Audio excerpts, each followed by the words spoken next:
We hear quite a lot on this anniversary of the Carnation Revolution. This is a 60s thing where a dictator, Salazar, was already got rid of by the military. There was already a government, but the people discouraged the military from going too far, shall we say. Now, there was a revolution in 1910 in Portugal as well. This is perhaps the one that mattered the most.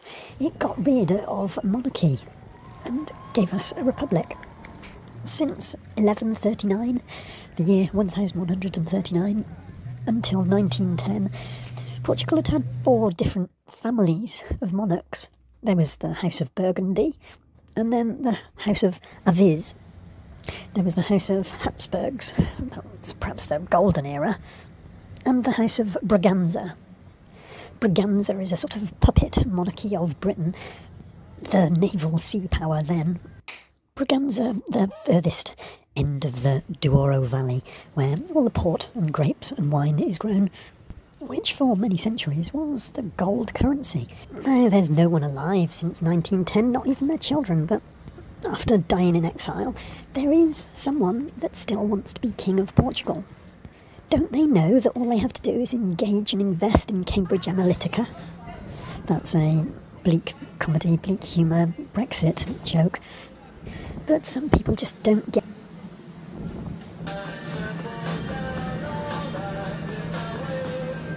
the message. There's a Dom Duarte, Duke of Braganza, who still maintains himself as something of a relic of the Portuguese aristocracy. He may not enjoy the riches and the influence of former kings of Portugal, but he'd be happy to take the throne if it was on offer. Even worse, though, really, there's 15% of the Portuguese population that support a return to monarchy. There is even one small monarchist political party in Portugal, which does not support Dom Duarte, nor does he support the party, but his desire to become head of state isn't likely to outstrip his fundamental antipathy towards republicanism. Like it's any sort of recommendation at all. He said former US President Ronald Reagan suggested some years ago that he run for president, but he declined. I don't think people would take me seriously if I can run for president, because I've always been such a critic of this type of political regime. He advocates absolutist monarchy, and probably by royal decree as well. Perhaps I'm being too harsh, perhaps I've misconstrued his limited words, perhaps his vagaries, and he'd be okay with a constitutional monarchy.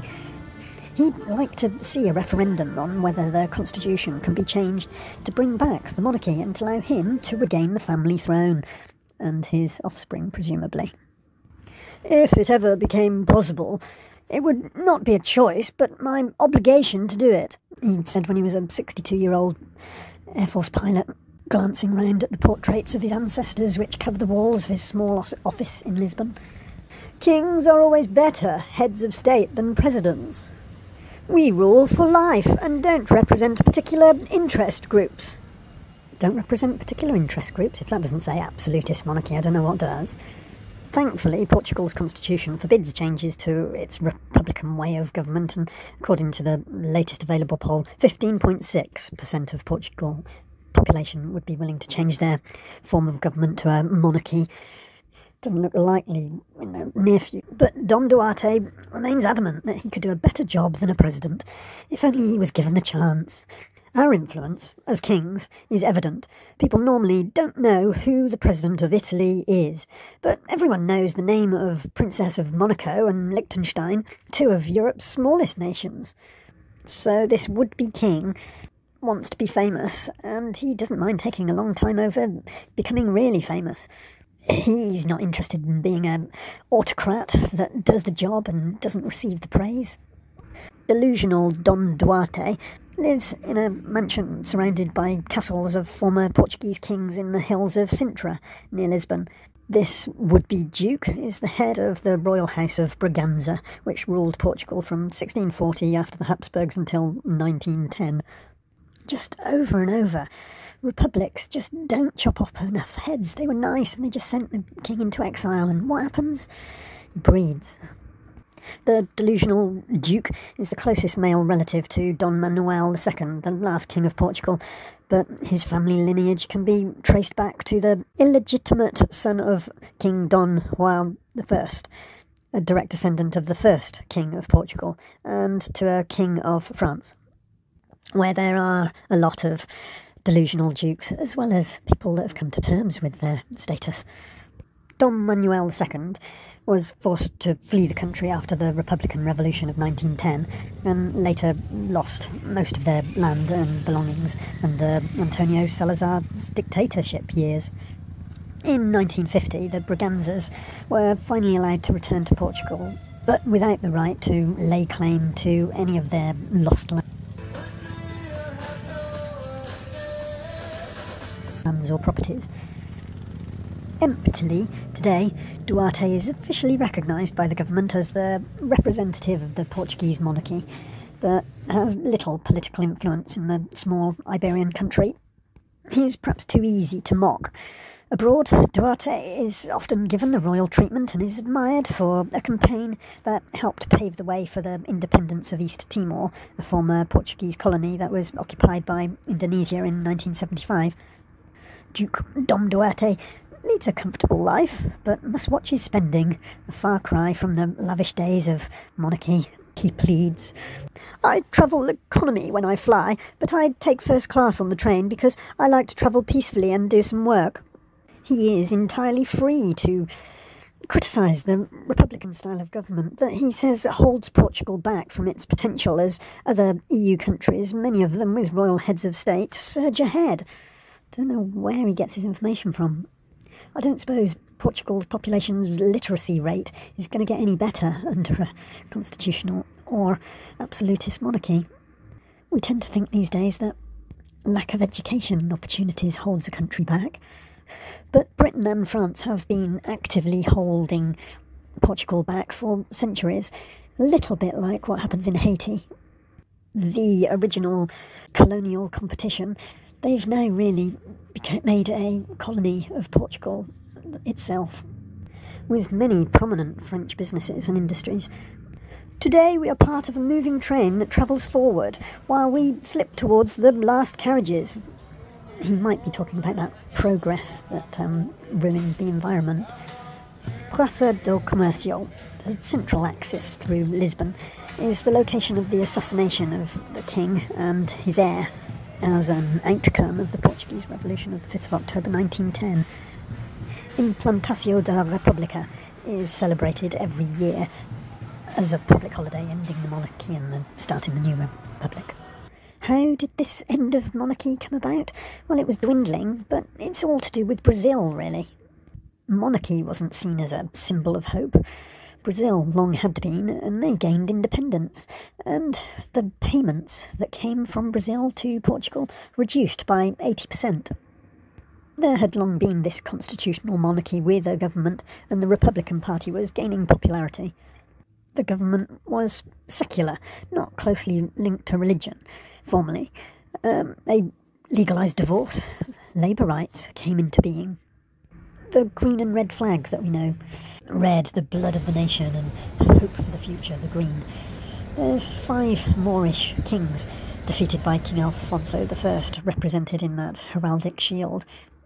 Central to that golden section, lined between the red and the green, Vasco da Gama is proudly represented by the navigation tool and armillary spear. 7 castles are represented that are the region of Portugal that was taken back from the Moors as they were pushed back into North Africa. 1139 to 1383.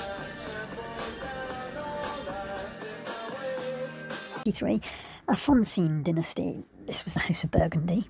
Afonso Enriquez, our founding father. But no more male heirs always tends to be the problem. I don't know why they can't just change the rules. The Jeronimos dynasty. John of Portugal was a Grand Master of the Order of Aziz. 1385 to 1580. His descendants had their day. The House of Habsburg, 1581 to 1640. The Philippine dynasty. Not the country, the acclamation of Philip II of Spain, as Philip I of Portugal. acclimation, not getting acclimatised to a particularly dry, wet or windy, humid climate. It's, I acclaim you as something wonderful. All kings are brigands of some description, but actually a brigantine dynasty, 1640 to 1910. February 1908, King Carlos I and his eldest son and heir, Louis Philippe, were assassinated. But the revolution didn't happen until 2 years later. They were out riding in an open carriage through the streets of Lisbon, in Lisbon's Commerce Square, being acclimated, I'm sure, and acclaimed, but shall we say it went to their head and their body. They were shot multiple times by a group of men. Two of the attackers, Manuel Buica and Alfredo Luis da Costa, were killed while the others escaped. One man's terrorist is another person's freedom fighter. Comes to mind as a quote. People felt more free to support the Republican Party that had been around for 30 years. Where did King Manuel II flee to after the revolution? England. He tried to flee from Ericiera on the royal yacht Amelia IV to Porto. However, armed Republicans arrived and were taking over Porto, so the king had to change his plans. The royal family then went to Gibraltar and to the United Kingdom, where they were received by King George V. Twickenham was where he made his exile, becoming godfather to any Portuguese person that asked. Back in Portugal, there was a fifth constitution. Portugal has had another one in 1933 with the Prime Minister stroke dictator Antonio de Oliveira Salazar, following an authoritarian ideology, Estado Novo, which came to an end with the Carnation Revolution Constitution of 1976, which is what we've got now apart from some amendments in 1980s. It's a democracy with universal suffrage. Everyone can vote rather than everyone can suffer under a monarchy. From 1910, though, the first political leader was Braga. The president had been a playwright, a politician from the Azores. An interesting chap. After losing his wife, he became a recluse and spent time in his library. As a president, he took his umbrella everywhere and was against flashy clothing and items. He used clothing that he repaired himself. He did not believe in consumerism. Apart from the assassination, on Braga's side, there were nearly 2,000 armed soldiers and sailors rebelling in October 1910. From bombings and shootings, many did not sustain their injuries. It was a bloody revolution. We don't really know how many people died in the uprising. The rebels wanted it, they sustained their efforts, and the monarchy's military had to give up. Fairly low numbers involved, but a lot of popular support. Salazar, of course, came to power some time later, just a lecturer from a teacher, really, from a Coimbra University. Even on his deathbed, he didn't want to relinquish power, though it had been relinquished for him, little by little, through the parliament that he had to establish. The April captains of the Carnation Revolution made sure of an easy transition over his death. No fighting between rival factions, with the demise of 40 years of fascism under the Estado Novo. That tame bureaucrat Salazar had ruled. The April captains had returned from colonial wars. It needed to happen in the enclaves before it happened at home. And Freedom Day could be declared, but it had all started in, as far as Africa was concerned, long before that. The Portuguese had a band above what's now South Africa from east coast to west coast, but the British wanted a red route from north to south of Africa. So there was the British ultimatum, which amounted to give us what we want or else, but the or else isn't really mentioned, it's just so intrinsic. You just have to title something an ultimatum.